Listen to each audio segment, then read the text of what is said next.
নমস্কার, আমি Saroj. Ideal life চ্যানেলের পক্ষ থেকে প্রত্যেককে ওয়েলকাম জানাই। আমরা এই চ্যানেলে লাইফের যে সাকসেস সেগুলো নিয়ে কথা বলি, সেগুলো বিভিন্ন প্র্যাকটিক্যাল এক্সপিরিয়েন্স থেকেই নেওয়া লাইফ লেসন্স আর কি, সেগুলো শেয়ার করার চেষ্টা করি। আজ যেটা নিয়ে আলোচনা করব সেটা হচ্ছে যে আজকের যুগটা তো ভীষণ আপডেটেড। এই যুগে সাকসেস পাওয়া কিন্তু অনেকটা চ্যালেঞ্জিং। মানে যুগটা যত আপডেট হয়ে যাচ্ছে, আমরা যদি সেই যুগের সাথে নিজেদের আপডেট করতে না পারি তাহলে কিন্তু এই রেস থেকে আমরা ছিটকে যাব। আমি এটা নিয়ে এর আগেও কথা বলেছি, বাট এটাই কিন্তু মেন পার্ট। এবার যদি বলা হয় যে কীরকম আপডেট তো সমস্ত দিক দিয়ে আপডেট হতেই হবে। মেনলি যেটা আমি মনে করি যে আজকের যুগে আপনাকে অলরাউন্ডার হতে হবে। মানে ধরুন একটা ক্রিকেট টিমে যেমন আজকে অলরাউন্ডারের গুরুত্ব অনেক বেশি, একজন যে ব্যাট বল দুটোই করতে পারে তার গুরুত্ব অনেক বেশি, সেরকমই আমরা যদি আজকের যুগে শুধু একটি কোয়ালিটি নিয়েই বা একটি কাজেই নিজেদেরকে নিমজ্জিত রেখে দিই তাহলে সাকসেস হওয়াটা একটু টাফ। এবার এরকম প্রশ্ন আসতেই পারে যে একসঙ্গে 2-3টে কাজ কিভাবে করা যায়। দেখুন, করা তো যায়। সাকসেসফুল যদি যে সমস্ত মানুষজন রয়েছে আপনি খুব ভালো করেই জানেন। আমি যদি আম্বানি গ্রুপের কথা বলি, টাটা গ্রুপের কথা বলি, তাদের তো একটি বিজনেস নয়, তারা কিন্তু আজকে ভেরিয়াস বিজনেসে আসছে। মানে সকল সাকসেসফুল তারা প্রত্যেকেই। সেই ক্ষেত্রে আমাদেরও কিন্তু, আমি অত বড় বলছি না, বাট আমাদেরও কিন্তু বেশ কিছু জায়গায় নিজেদেরকে আস্তে আস্তে ইনভলভ করতে হবে। তার জন্য যুগটার সম্বন্ধে অনেক কিছু জানতে হবে, মাইন্ড সেট আপ করতে হবে। মানে হয়তো কথাতে বলা যেতেই পারে যে যাদের কথা আমি বললাম তাদের তো প্রত্যেকটার আলাদা ডিপার্টমেন্ট আছে সমস্ত কিছু সামলানোর জন্য। বাট রিয়েলি কি প্রথম যখন তারা জিনিসটা নিয়ে ভেবেছিল তখন কি এত ডিপার্টমেন্ট ছিল? মেন ভিশন ছিল তাদের, তারা ডিফারেন্সিয়েট করতে পেরেছিল, এক একটা সেকশনকে এক একভাবে তারা দেখেছিল।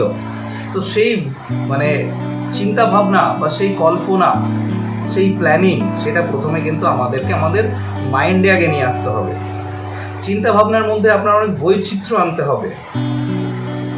আমরা প্রত্যেকে যারা কেউ চাকরি করি কি ব্যবসা করি, দেখুন ক্ষমতা কার মধ্যে কতটা আছে সেটা জানা অন্যের সম্ভব নয়, তারা নিজেরাই জানে। বাট কোথাও গিয়ে আমরা সেটাকে দাবিয়ে দিই এবং আমরা এই যুগের সাথে নিজেদেরকে মিলিয়ে দিয়েছি যে সকাল থেকে সন্ধ্যা পর্যন্ত কাজ করে আসছি, তারপর আর আমাদের শরীর বা মন সাথ দিচ্ছে না।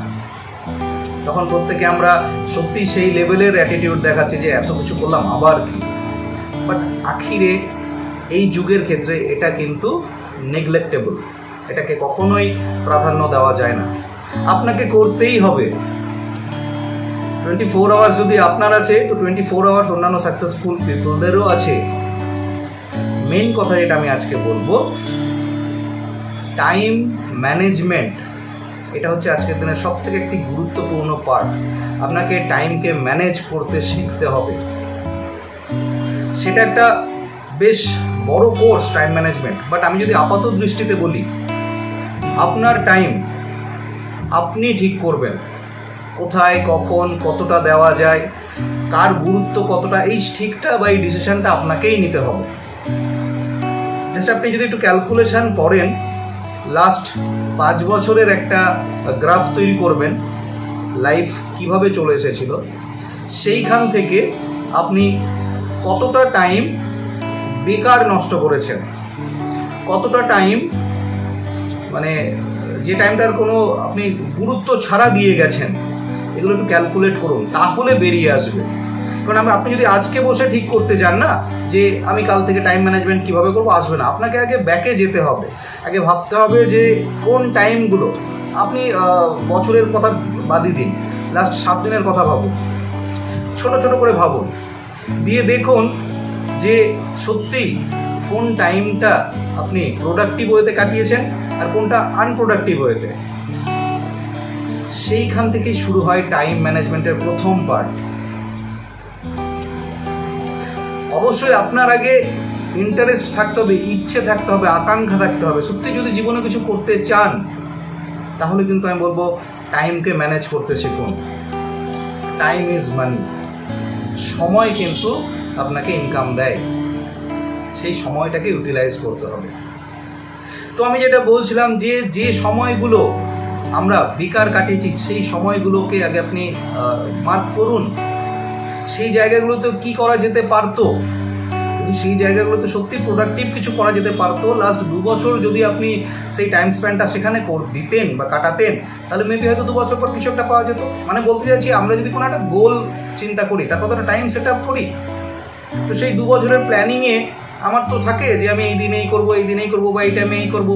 সেটা যদি ওই যে টাইমগুলো আমি বেকার কাটিয়েছি সেইগুলোতে পুট করে দেওয়া হয়, দ্যাট মিনস আমি যেটা করছিলাম সেটা তো ছিলই, তার পাশাপাশি ওই ইম্পর্টেন্ট সাবজেক্টটাকে, সেই বেকার সময়গুলো যেগুলো কাটিয়েছি সেখানে যদি পুট করা যায়, তাহলে দেখুন সেই কাজটা আপনার সাকসেসফুলি কমপ্লিট হয়ে যাবে।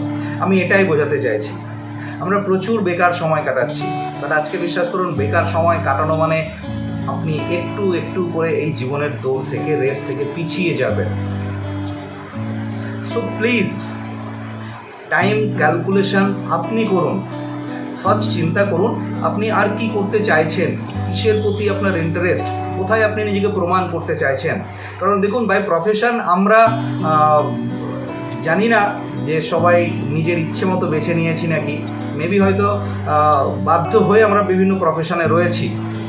আমি রেসপেক্ট করি প্রত্যেকটা প্রফেশনকে, আপনারাও করুন আমি জানি, বা আপনারা করেন আমি জানি।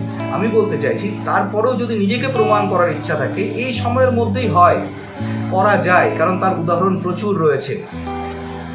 সেই জায়গায় আগে টাইমকে ম্যানেজ করতে শিখুন।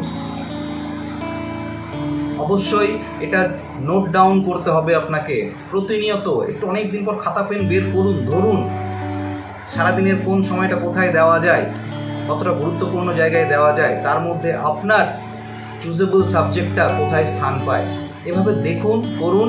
আমি বলছি শুধু সাকসেসের মানে প্রফেশনের ক্ষেত্রে নয়, আপনি লাইফের যে সাকসেস, রিলেশনের যে সাকসেস, সারাউন্ডিংস যে সাকসেস, সব কিছু কিন্তু গুরুত্ব পাবে এবং সব কিছু কিন্তু অ্যাচিভেবল মনে হবে। সো আজকের টপিক আমি যেটা নিয়ে কথা বললাম এতক্ষণ, সেটা হচ্ছে প্লিজ ম্যানেজ ইওর টাইম। টাইমটাকে ম্যানেজ করতে শিখুন। প্রচুর অল্টারনেটিভ আপনি এর টপিকস পাবেন, প্রচুর অল্টারনেটিভ আর্টিকেলস পাবেন, সেগুলো পড়ুন, জানুন।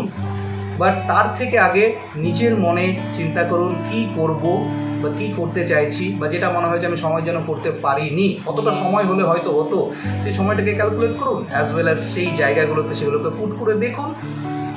আই থিঙ্ক রেজাল্ট পাবেন।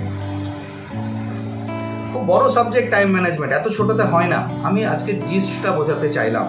আমি এর পরবর্তীতে যতটা পারবো এটাকে এলাবোরেশন ফর্মে নিয়ে আসবো, যতটা পারবো বড় করে নিয়ে আসবো।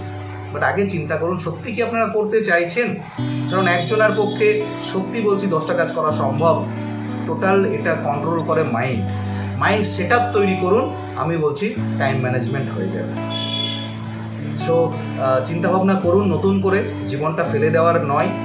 আমি আবারও বলছি, আমরা যেহেতু বেঁচে আছি বলে গুরুত্ব দিতে পারছি না, কারণ একটা এন্ডিং ডেট সবার আছে, তো আমরা যেইগুলো নিয়ে বেশি ক্যালকুলেশন করি না, করা উচিত না। বাট অ্যাটলিস্ট এই ক্যালকুলেশনটা তো করুন। লাইফে যেমন এসেছেন, নিজের ইচ্ছেটা, নিজের আশাটা, নিজের আকাঙ্ক্ষাটা পরিপূর্ণ হোক না, পূর্ণ করুন না।